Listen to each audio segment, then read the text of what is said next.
see. Now, I know in India, there's more of a need for some public imprimatur to standard setting. The legitimacy that comes from having standards set from on high, I think, has a certain value in India.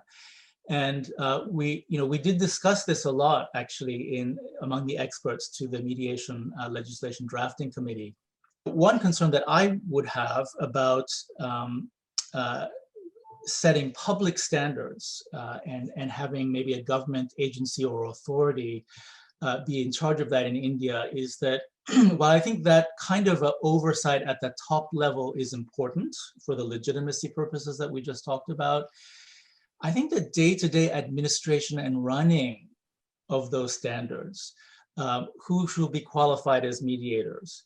What happens if there's a complaint about a mediator? How will they be disciplined or possibly removed?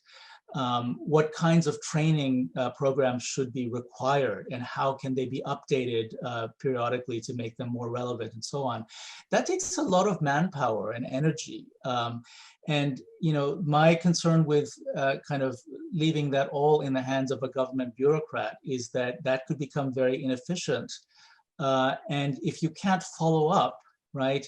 If there's a complaint about a mediator, for example, and it takes a year to resolve that complaint and discipline the mediator or take some kind of remedial action, that can really affect the legitimacy of the standards at the end of the day if there isn't rigorous enforcement.